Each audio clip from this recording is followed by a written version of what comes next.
Welcome to the Dork Forest. Jackie and her pals will never bore us. Shameless confessions about our obsessions will make us laugh and smile. So let's explore the Dork Forest and dork out for a while. Hi, it's Jackie Cation, and you are listening to The Dork Forest. The website's JackieCation.com, dorkforest.com, thedorkforest.com if you like a determiner.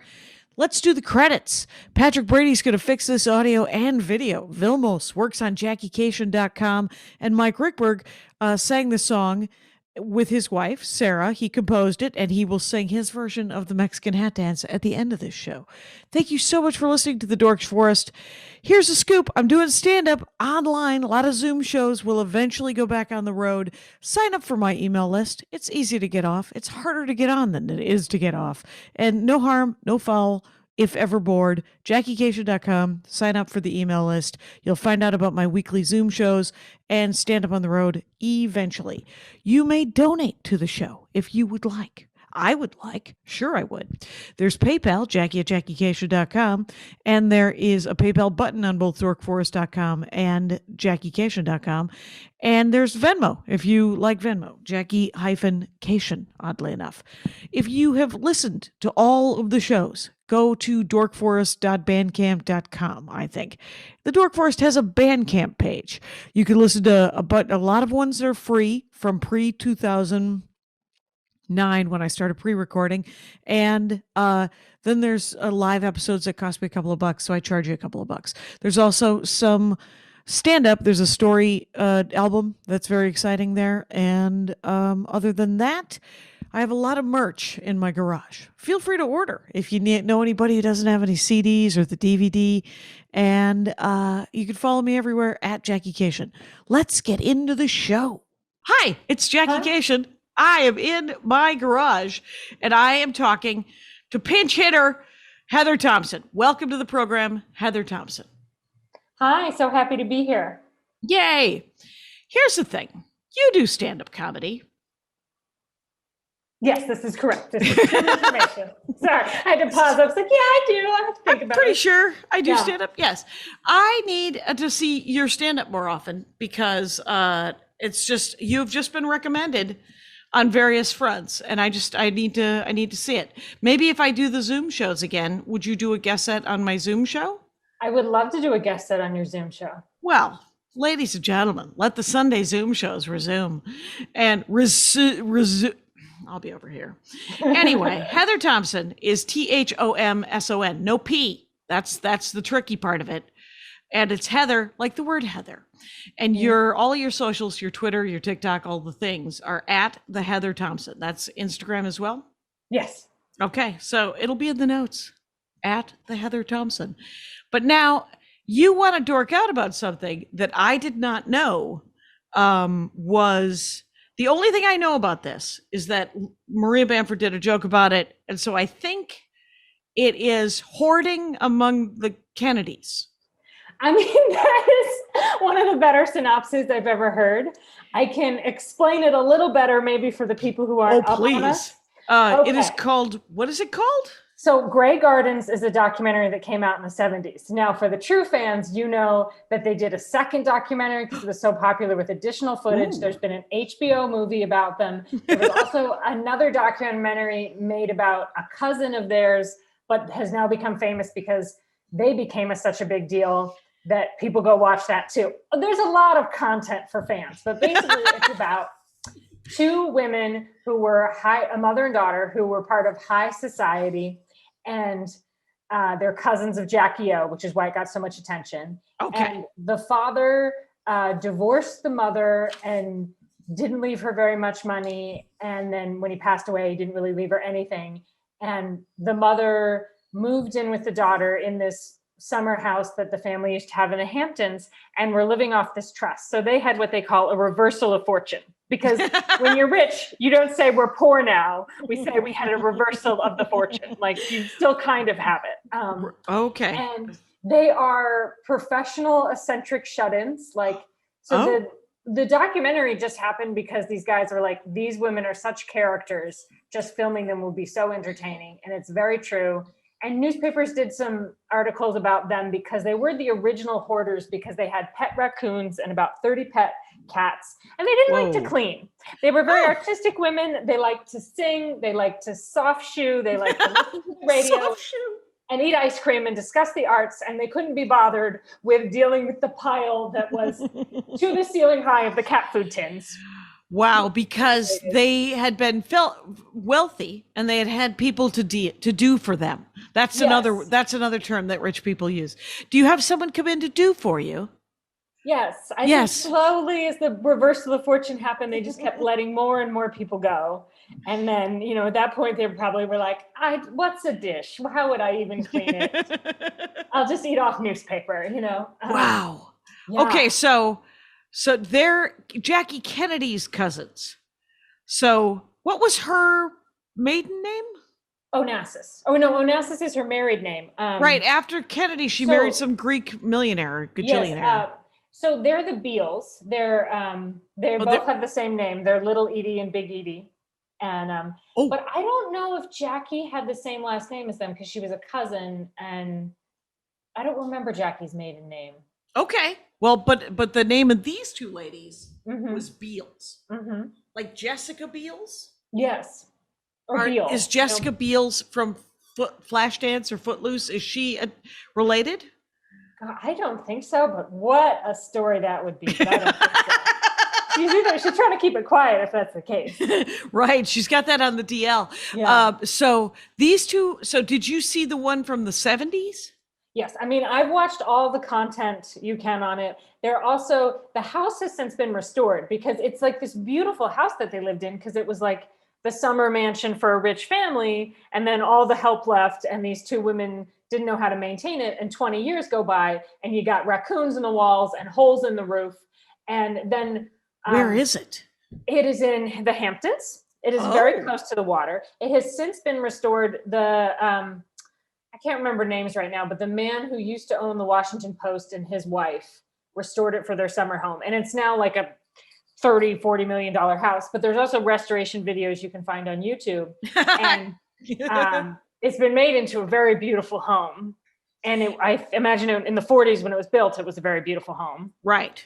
Yeah. So these were just they're cousins of Jackie Kennedy's, and they're cousins to each other. No, they're mother and daughter, which makes it super. I mean, psychologically, it's fascinating because they're very codependent. They're very enmeshed. I mean, Big Edie is the mom, and she would say that Little Edie had issues and had a very sensitive constitution and was a little weak and needed taken care of. And Little Edie would say, well, I was supposed to be a Broadway star, but mother couldn't be alone. And so I had to come be with her. So my Broadway dreams are on hold. They're on hold. And Yeah. how old are these women in the 70s? So Little Edie is 50. And I want to guess that Big Edie is late 70s, 80s. Okay. So Little Edie is in her 50s. So Yes, and I think that's part of what I love about it is this 50-year-old woman being like, eventually I'll get back to New York and working on my Broadway career. I've kept my figure, like. Right. Were they good looking?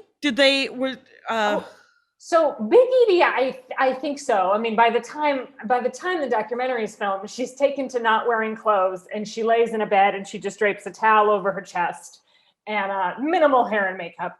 And Little Edie was a model back in the day. She did like runway shows in the Hamptons for like high society and was just known as like a very beautiful society girl.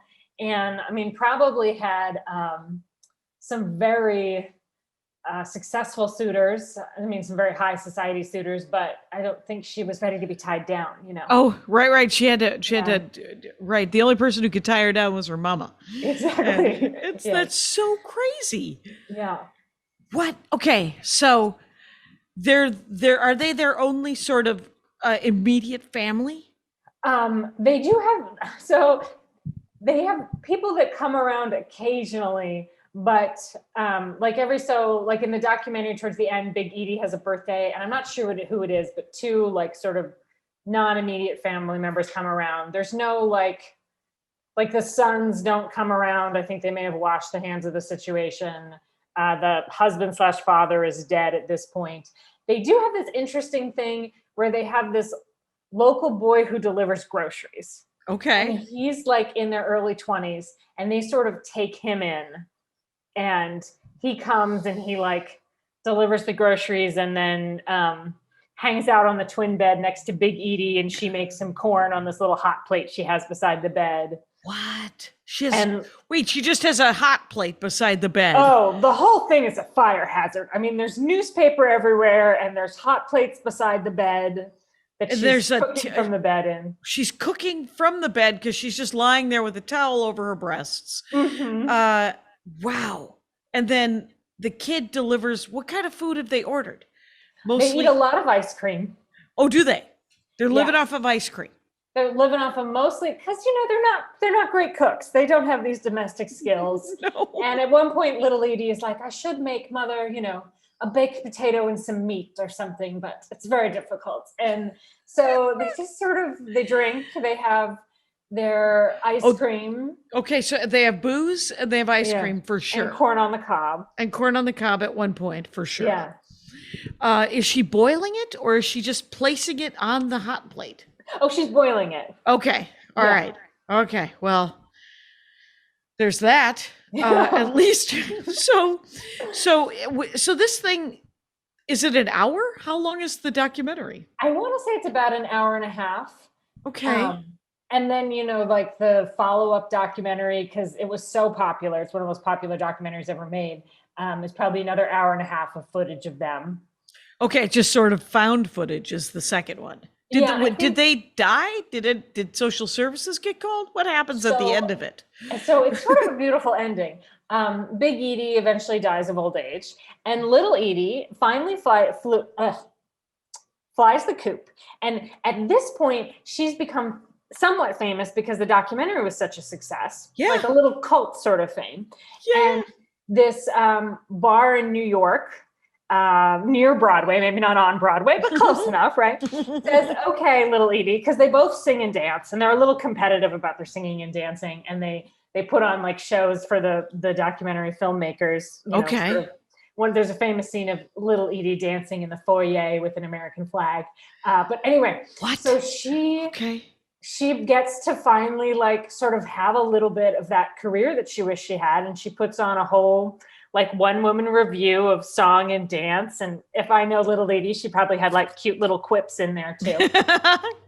Right. She's riffing. They're singing. There's riffing, dancing. Okay. They're great sound bites. A lot of good sound bites from these women. Okay. Yeah.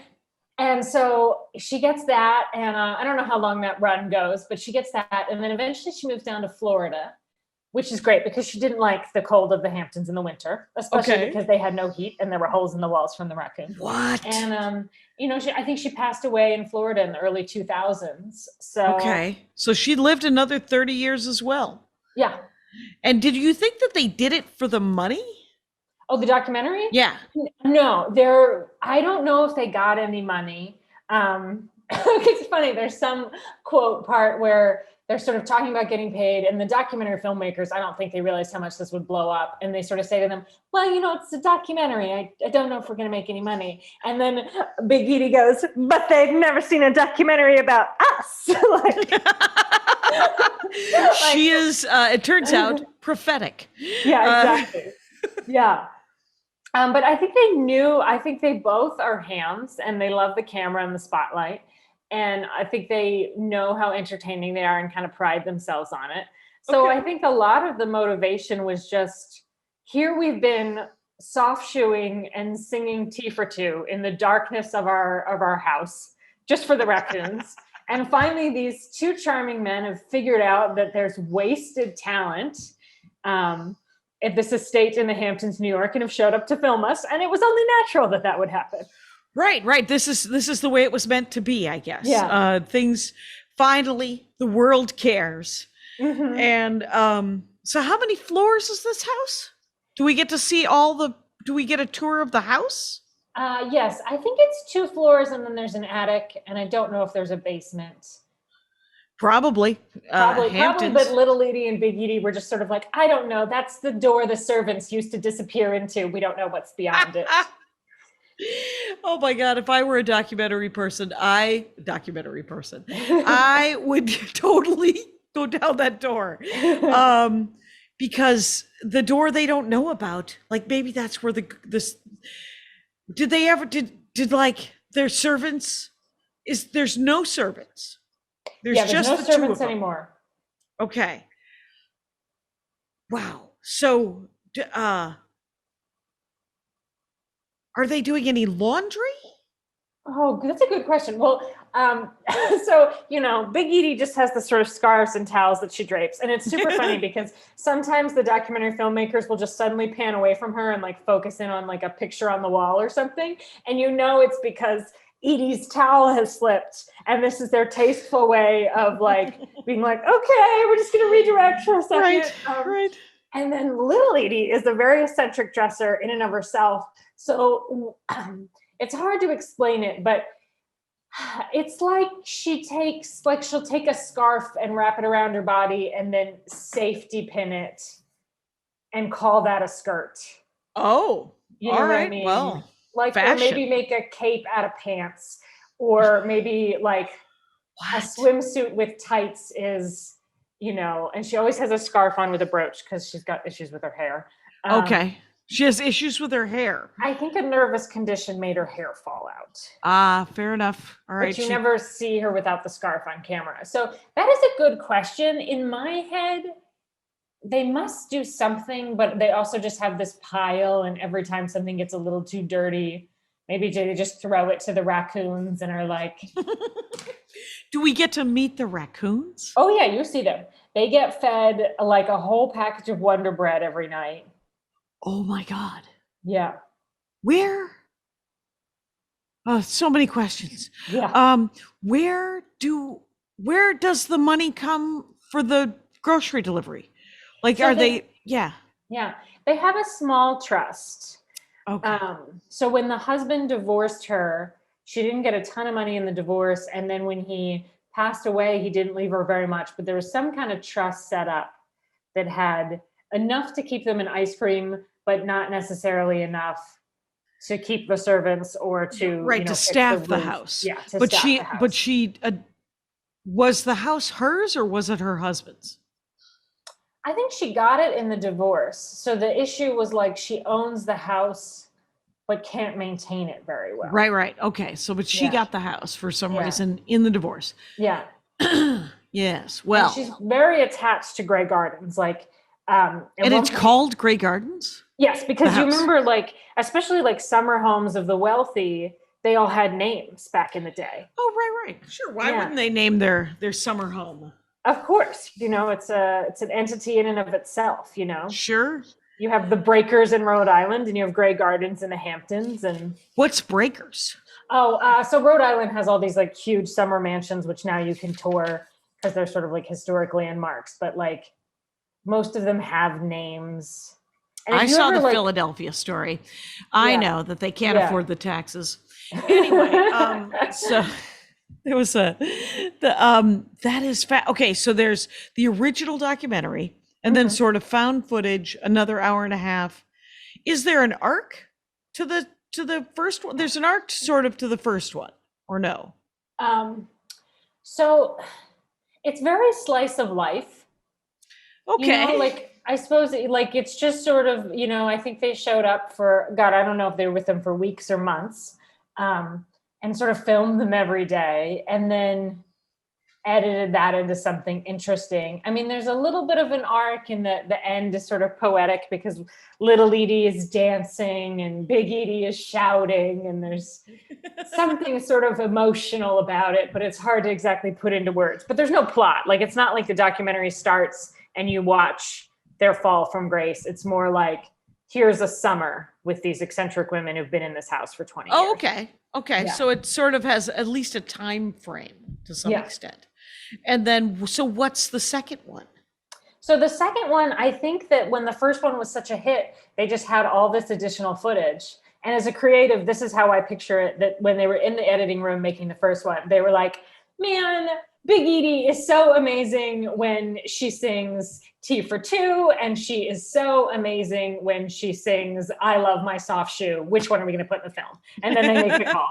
And then the film becomes a hit, and they're like, guys, we have so much more to show you. And then, so the second film is kind of like, it's very similar to the first in that it's just more of like these amazing little quotes and performances from these women. Okay, so it's essentially just another, like that same time frame, but like from a different camera angle, like other episodes, other things that they did. Yeah. Okay, so and then there was a fictionalized movie An of this? HBO movie with Okay. Jessica Lange and Drew Barrymore. I highly recommend it. What? Jessica of Lange them. and Drew.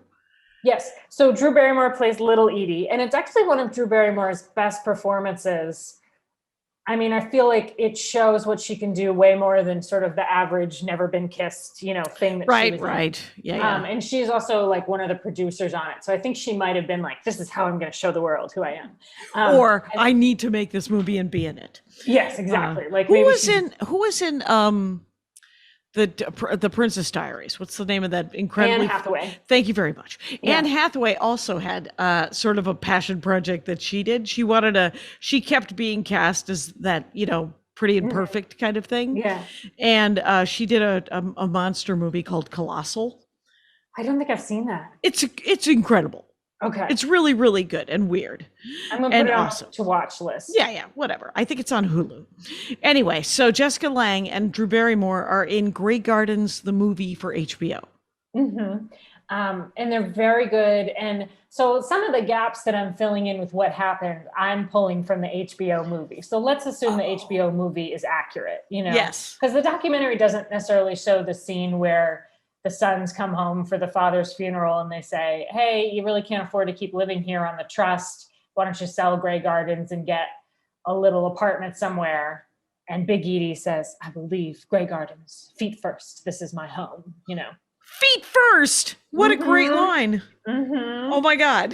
Yes. So this is, you know what this is? This is the benefit of a classical education, I think, is this sort of quippiness. Yes. The fact that they have really good lines. Very sophisticated women. Like their repartee is pretty amazing. Mm-hmm. What about, so that's essentially a dramatization of their lives, the two of them. And when did that come out? That came out in the early 2000s, and that one has a little bit more of an arc. Like you see the beginning, and it's amazing to see the house when it was beautiful, and they were young and beautiful, and they were hosting all these parties. Okay. And then you see the sort of marriage to the husband unravel. Little Edie try to make a go of it in New York on Broadway, and that not go so well, and her sort of to come home to stay with mother temporarily, and then never really make it back to New York until they sort of are in this loving but somewhat toxic codependency. And then there's sort of like a nice, I don't want to spoil it for anybody, but they sort of come to a nice understanding at the end of the film. Okay, so they cleaned it up. They cleaned it up in the dramatization. Yeah, I mean, I think one of the things I like about it is there's definitely a sadness to it and a little tragedy, but there also is like a lot of like joy and beauty to it at the same time. It sounds like a sympathetic adaptation of these women's lives. Yeah, well, I think even though they're sort of like kooks, I think the people that really love it, and I think what I love about it is like, okay, so your husband left you, the trust running is out, your Broadway career didn't work out, and you got holes in your walls. But does that mean you still can't enjoy some ice cream and a soft shoe? Like there's like still this like joy de vivre about both of them. Yeah. Through it all. Yeah. I love that. I think that is fascinating. Did have the documentarians ever done anything else? I wonder about the people who made it. Yeah, I think that because there's a documentary called That Day that was made about like an artist that's sort of a relative of the Beals, and they appear in that documentary a little bit. And I think what happened is they met the Beals making that documentary. And then we're like, these women are so interesting. We got to do a whole documentary about them. And of course, their documentary became way more successful than the original one that they were supposed to do. Like they really, I mean, they walked in as extras and they stole the show. You know, suddenly the movie was about them. Right. Oh my gosh, that is so okay. So now we have 3 movies that this thing has been about. And there was also, it was made into a musical that went to Broadway. What? Yes.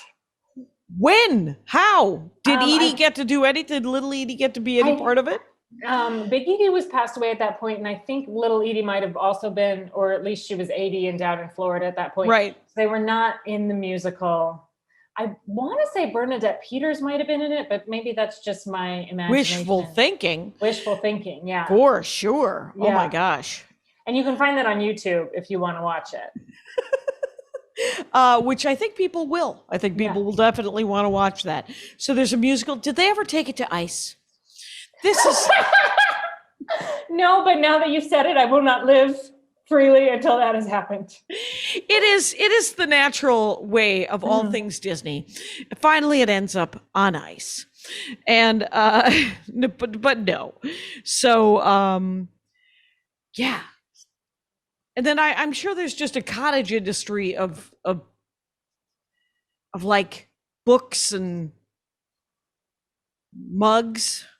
I want there to be t-shirts. I don't know. Well, it's funny because on one of my Google deep dives into it, like they have a living like great niece or something who's got like an Instagram who's like, I'm the descendant of the Beals.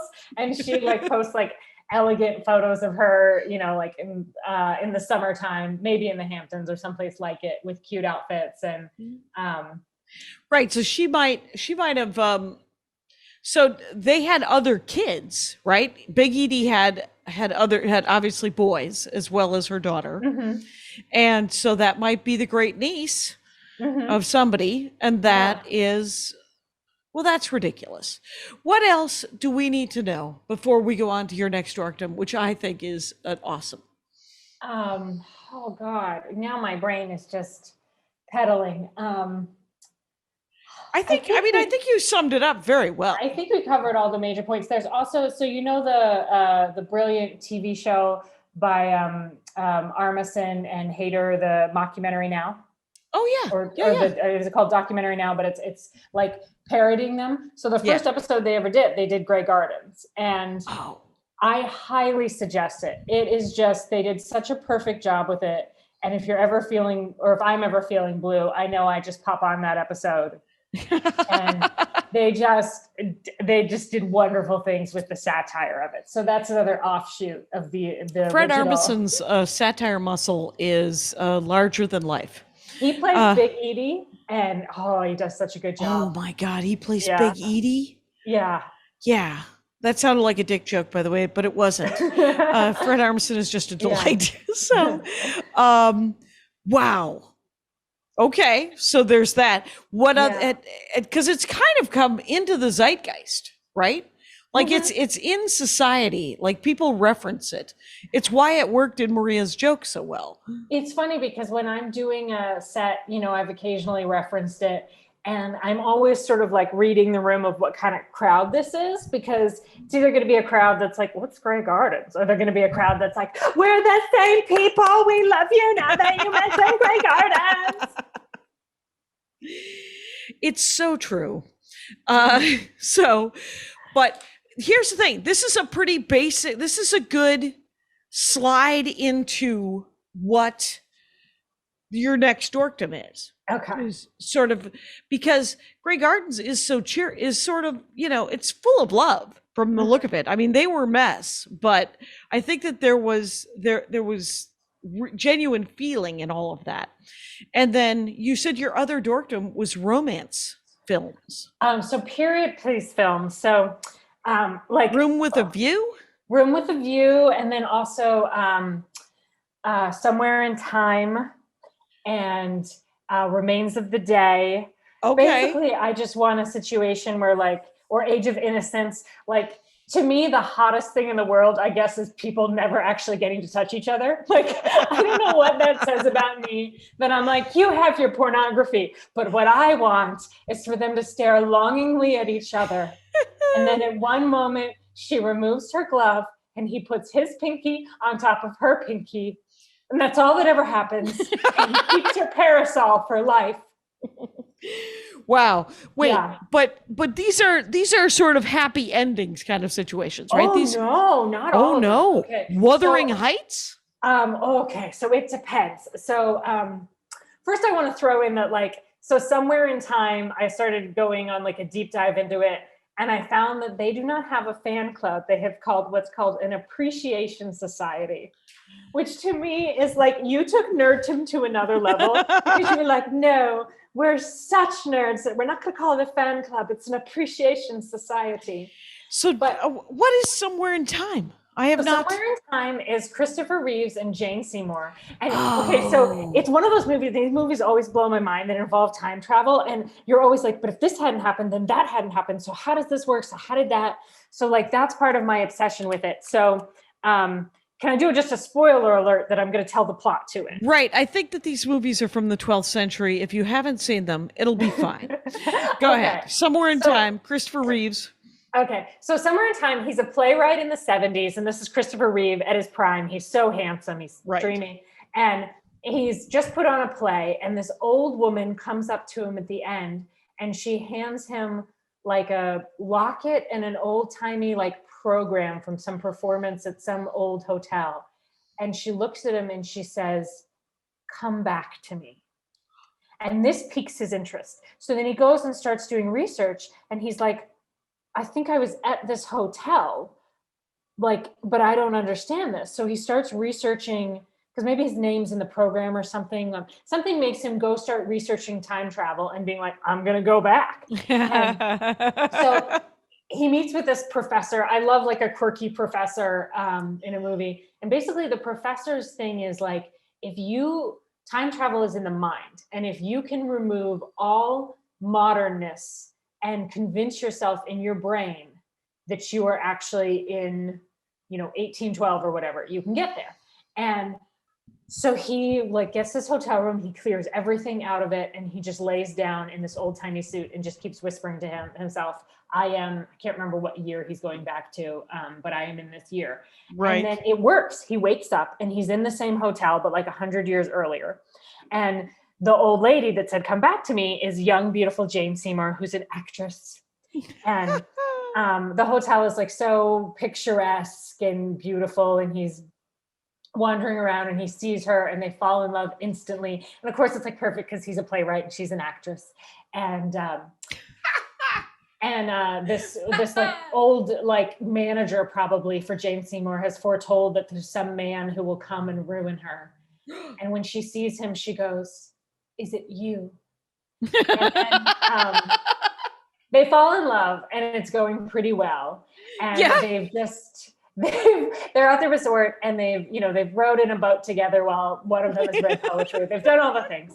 They've just made love and they're in the room and she's teasing him about his suit because, he didn't know exactly the fashion. He just got an old timey suit. But of course, like, it's like someone, accidentally getting clothing for the the early 2000s when they're coming to 2020. They didn't realize they'd look ridiculous, right? Right. So she's teasing him and he goes, this is a great suit. It's got pockets, look. And he reaches into a pocket and he pulls out some change and it's got a penny from 1970 something in it, which he, didn't realize he'd done. And seeing the 1970 breaks the spell of him having time travel. The spell. And he suddenly is like, no, and he moves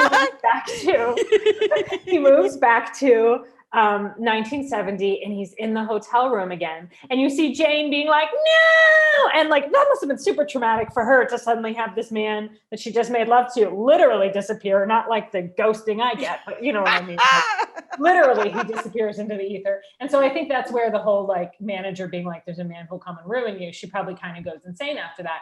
And then as an old lady, she sees him at the play and goes to the play and says, come back to me. So it's sort of this like lovely circle of like, he never would have gone back to her if she hadn't gone to him and told him to go back to her, but she never would have like gone to him if he hadn't gone back to her. But then the end is interesting because she lives her life probably insane and hunting for him, and then showing up in plays and giving him lockets. And he lays in that hotel bed after his mistake, and he's accidentally transferred, back to the 1970s. And he lays in that hotel bed, and he just keeps trying to get back to her. He keeps laying there and saying, like, it's 1850 or whatever date, and but he doesn't eat or drink any water or do anything, and he's not getting back to that time. So eventually he dies in that hotel bed. What? Whispering to himself, in 1910. But then the closing shot is the two of them in a white void, meeting both young and beautiful and holding hands. So my interpretation of that is that she's already dead because she was old to begin with, and he dies trying to get back to her. And then they're in heaven together. Oh my God, of course they're in heaven together. And was this made for television? I say hopefully. No, this was like a blockbuster hit, I believe. This was a blockbuster hit. This was it. And this was pre-Superman, post-Superman. You know what? I don't know. I feel like it was definitely a little divergence for Christopher Reeves. Like, I'm probably one of the few people who's never seen Superman, but I love you in this random movie you did. And it's called Somewhere in Time, 1980. Okay. Romantic fantasy drama film directed by Janat Swark. It is a film adaptation of the 1975 novel Bid Time Return by Richard Matheson, who also wrote the screenplay. Christopher Reeve, Jane Seymour, Christopher Plummer. What's Christopher Plummer doing in that film? I think he's the manager who's be careful, you will meet a man who will ruin you. I think that's who he is. That sounds like something he'd do. I think we know that management are also truth sayers. They also know things. I have to say that this idea of how time travel is done is kind of awesome. It's kind of hilarious. Isn't it, as opposed to, because it's so intellectual as opposed to a DeLorean or whatever. Right. It's not a machine. It's not mechanics at all. It's all of the mind, which is also a book that came out in the 70s. I don't know when that book came out, but did you ever read Jonathan Livingston Seagull? No, but I've heard people, all of that sounds familiar. So it's not about a seagull, it's about time travel? Right. No, but he wrote another book. He was Richard Bach wrote a bunch of books, and they were in the 70s, and it was all about the power of the mind, Heather Thomson, power of the mind. And so there was a book called Illusions, 1977, Richard Bach, and I read it when I was at college. I was 19, would have been 1984. I read Illusions, and I believed it. That's how so essentially I laid in a room and I thought, I want a car. And and it did. The Secret also? It's a lot like The Secret. The Illusions is what you believe, and it's all about the power of the mind. And Illusions was this thing where if you believe something enough, there was a guy who was a barnstormer in the 70s who flew a biplane. And what he did for a living was he would fly to small towns and people would give him $5 for rides on his biplane. That doesn't sound safe. I can't imagine that that couldn't happen today. He's going to need to be incorporated. Anyway, but yeah, so Somewhere in Time, so it ends okay. Yes, but so let's say, for instance, Remains of the Day is very tragic because, first of all, it's about the help. Way to go for a different perspective now. You've got sort of the head butler and the head buttress. Someone listening to this. Housekeeper. The head housekeeper, and that's Anthony Hopkins and Emma Thompson. Could you get anything steamier than the two of them, right? So they have this seething sort of romance, but of course they could never, because he's the head butler and she's the headmistress. But in the evenings, She's the housekeeper. Anyway, right, which is a big deal. And they're usually a couple. So this is interesting to me that sometimes they're married. Like you could hire a couple, like the butler and the housekeeper are sometimes a married couple that you hire, and that's your help. For them to not be married and then both to be single, that is kind of steamy right there. That's very steamy. Yeah, I mean, I don't know why porno writers don't come talk to me. You know what I mean? I got the real goods here. I don't know what you're doing with these pizza boys and these stepmoms. Too funny. So they have this thing they do where in the evenings they make tea and they sit in the little parlor and they discuss the household items. You know, I don't know, such and such isn't folding the towels properly. The biscuits are too moist, whatever it is. But of course, they're in love with each other. So it's just fraught with, don't you think the biscuits are moist? Do you know what I mean? Like that. And then at one point, somebody hurt somebody's feelings and they say like, oh, I guess I didn't realize these nighttime meetings were tedious for you. And there's a big misunderstanding. They're both very hurt. And then Emma never really knows if Anthony loves her. And they're sort of locked in these roles and they're both very proper. So I don't think either one of them feels it would be appropriate to make a move. And Emma gets an offer of marriage. And that would, for her, that would mean leaving the job and going off with this other man, who clearly she is not in love with because that's not who she discusses moist biscuits with every night. But he's probably nice enough and she doesn't know how Anthony feels. And, you know, I think there's some awkward conversation where she's like, is there any reason I shouldn't stay? And he's like, but of course, if you want to discuss biscuits with somebody else, that is your business, you know. And she leaves, and then they meet together, like to have coffee, like years later, because like he's going to be, I don't know, in the seaside town where she now lives. And then I'm forgetting details, but they have another stiff coffee, I think. And then he just sits in an old timey car where it's pouring rain and just sobs. And then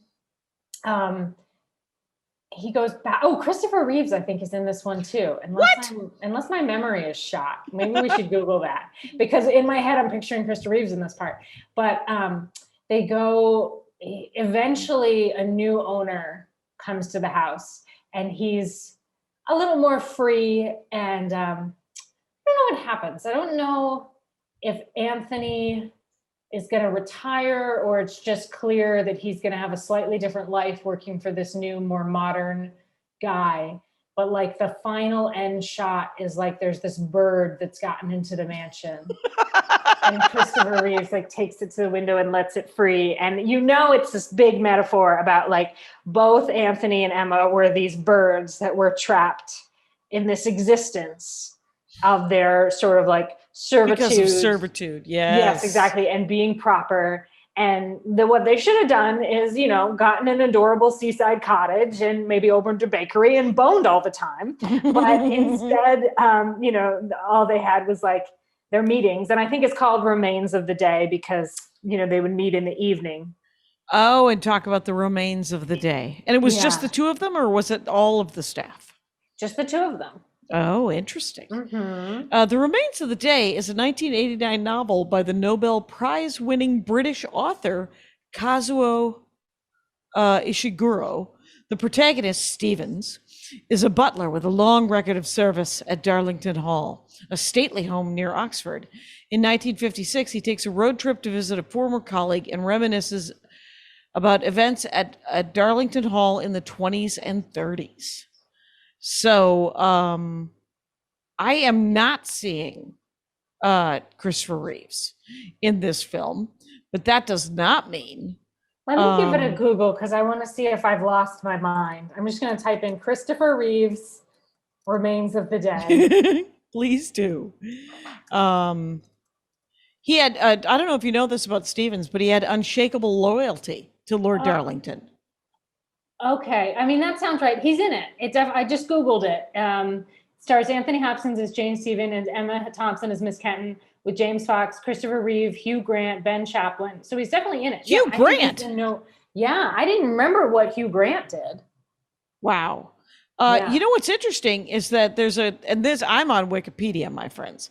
Okay. But his unshakable loyalty to Lord Darlington, who hosted lavish meetings between German sympathizers and English aristocrats in an effort to influence international affairs in the years leading up to the Second World War. Do you know what those are? Those are called Nazi meetings. Lord Darlington was a Nazi. So I am so sad to tell you, Stevens, that your loyalty was to a dirtbag. So that is too bad. So what happens to the Darlingtons? What happens to Lord Darlington and his family? Do we find out? I don't know. It's funny, the things that stick out to me. Like, I completely, erased the Nazis from my memory. And Right, was right. like, all about like the biscuit meetings in the evening. Right. While they worked together during the 30s, Yeah. Stevens and Miss Kenton failed to admit their true feelings toward each other. Their conversation, as recollected by Stevens, show a professional friendship, which at times came close to blossoming into romance. But this was evidently a line that neither dared cross. Stevens, in particular, never yielded, even when Miss Kenton tried to draw closer to him. When they finally meet again, Mrs. Ben, having been married now for more than 20 years, admits to wondering if she made a mistake in marrying, but says she has come to love her husband and is looking forward to the birth of their first grandchild. So she got laid in the end. Yeah, that's good. Stevens, it sounds like Stevens never marries. He just lives in regret. I'm not sure he's ever been kissed. They should do a remake of Never Been Kissed with Anthony Hopkins as Mr. Stevens. These are interesting movies that you would choose because these are not like romancing. Room with a View, also British. Yeah. But not tragic, much lighter, right? Yeah, that's much lighter. Age of Innocence is also pretty dark, if anyone's familiar with that one. But Room with a View is lighter. They get together.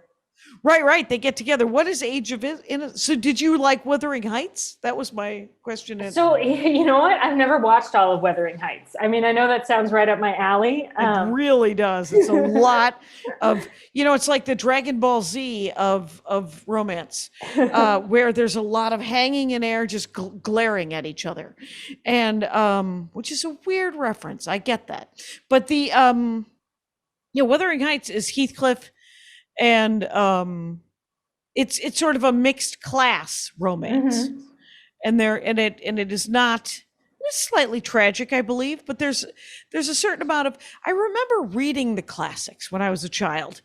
I haven't done much of it as an adult, but and thinking these people are dumb. These people just got to leave town, which of course they could not. I mean, they're servants, right? They don't have any money. It's sort of like when you think about when slavery was made illegal, you're like, why didn't all the black people leave? Well, they don't have any money. They don't have any food. They can't go anywhere. Yeah.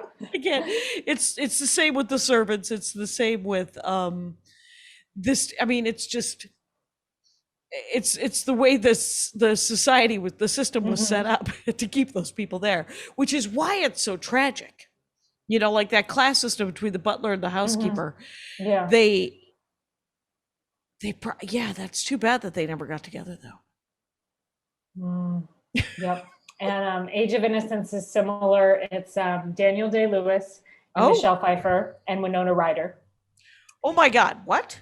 Yes. So Daniel Day-Lewis is engaged to a young Winona Ryder, and she is the image of beauty and sweetness, and he's pretty happy about it. And then Michelle Pfeiffer, who plays Countess Oleska, comes walking into, they all live in New York, and it's high society New York. I think it's the early 1900s. Okay. She comes into town, and people are quite cruel to her because she married a count, but he's a rude, terrible man, and she might be getting a divorce, and it's very scandalous. Yes. So there's this whole thing with some people sort of accepting Olenska and backing her so that she doesn't get rejected by society, but other people being like, you went to call on Countess Oleska, she's scandal or whatever. So, and of course she's way more fascinating and sexy and interesting than Winona Ryder, who's just sort of sweet. 12. Yeah. And so of course he falls for her. But they never have sex. They never consummate it because at this point he's already engaged to Winona Ryder. And She He, gives this he wonderful, can't break it. yeah, he gives this wonderful speech where she says, like, so Countess Olenska, Michelle Pfeiffer, says to him, you know, the thing I love most about you is your kindness, and to be with me would be to like violate your kindness. Ooh. So, you know, you have to stay with the woman you're already set up with. Oh my God. They You have to live barely in ever, regret. yes, they have these like moments, like they have like a moment where I think she says, "Don't make love to me. Too many men have already made love to me." And so it's like this weirdly pure thing where like, I don't know, their love isn't sullied by orgasms and physical touch. I think they sort of hold hands once, and they have like these lingering moments. And What a drag. then he has children, and he has a whole life with Winona Ryder. And then so the movie is him with his son. I think they might be in Vienna or something visiting, and he's telling her the whole story of Countess Olenska. And the son says, I kind of knew about this because mother and like Winona has passed away, I think, at this point. That's always convenient. Yes. Yeah, she's passed away. And the son is grown. And he says, yes, mother said you would always be a good father to us because one time when she asked you to give up the thing you wanted most, you did. Oh. So like Winona always like kind of knew and was like, don't leave me for this woman you love more, basically. And they go to call on Countess Olenska, and everybody's old now. And the son is like, aren't you going to come up and see like this love of your life? And he's like, no, I'm going to sit on the bench outside her house. And the son's like, well, what shall I say about why you're not seeing her? And he says, just tell her I'm old fashioned. So this is the kind of thing I love for some reason, where like even once everyone's dead and they could be together, he's just going to sit on the bench. This is a very tragic apartment. dorkdom. I find Yes. this fascinating. Yes. What? By the way, I am speaking with Heather Thomson. It is at the Heather Thomson, THOMSON, no P, THOMSON, the Heather Thomson, and stand-up comic. Find her Instagram, Twitter, TikTok, all the things. Knock knock, and because we're almost at an hour is what you should know, and the age that is so fascinating to me. Daniel Day-Lewis. I have never seen a Daniel Day-Lewis movie. What? I know it. He's a brilliant treasure of our time. I know he's a treasure of our time. I have instead read the books that his father wrote. His father was the poet laureate of England. And Mike Kaplan calls his Daniel Day-Lewis's dad, Daniel Dad Lewis. But his name was Cecil Day-Lewis, or Cecil, and he wrote mystery novels in the 1920s. And they are hit and miss, but I like them. I read them all. It's almost like a deeper level of nerddom than just being a fan of Daniel Day-Lewis. Right. A lot of people like Daniel Day-Lewis. Who likes Daniel Dad Lewis? Not as many people, but I think that it's. So did you see Bridgerton? No, Which is I know not sounds like anything. it would be so up my alley, but I But just not. wasn't. It is not up your alley. It is exactly the antithesis of your alley. Oh, the characters are touching each other. I think that's what put me off. It's just banging each other against trees and in carriages while wearing fancy clothes, and Ariana Grande music done by an orchestra as they minuet and waltz around. And so Oh, I'm sorry. I do wonder. Oh, don't panic. It's just a No, dog. it's just a dog sitting a pit bull. Do you want me to try and quiet him? He'll might quiet on that's his own. okay. Okay. It'll all work out. This is the Dork Forest. We don't care. This is Rangers of the Dork Forest have heard much worse than an occasional dog bark. Usually, it's my phone. He doesn't have a vibrate button. That's a problem. Woof woof. You're okay, buddy. And is he a nice pit bull? He's very sweet. He's a little rambunctious, Sure. but also very sweet at his core. But he doesn't like strange men passing by the house, which I have to say, I get it. You know what I mean? Like, Right. I keep it on the inside, but there's sometimes a strange man walks by, I just want to start woofing, you know? Right. Where you're just like, nah, I don't like the look of that guy. Yeah, I don't yeah. like it. Where you just want to be like, potential danger, you know? Exactly. And other times you want to just go, is it you? So Are you the one sent to ruin me? woof woof. It's okay, buddy. And but I will say that this has been a delight. We're actually a little short of an hour, but I think unless you got another one of these sad sack romance movies that you love. I think we covered the hits. I'm sure I'll think of something in bed tonight where I'm like, you know where else they never touched and then they died.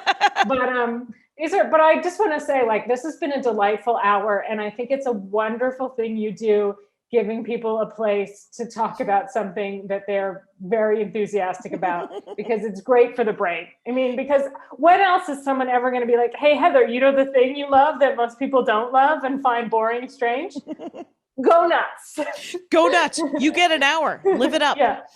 Well, I would say this. Thank you so much for doing the Dork Forest, Heather. And Rangers, you know what I always say? Take care of each other out there. My hat, my hat, my hat. They're dancing around my hat, my hat, my hat, my hat. Well, what do you think of that? If it looks like a Mexican hat dance and it sounds like a Mexican hat dance, it's most likely a Mexican hat dance. So take off your hat and let's dance. Yay! Oh my God. Why don't we just call that as the end of the show?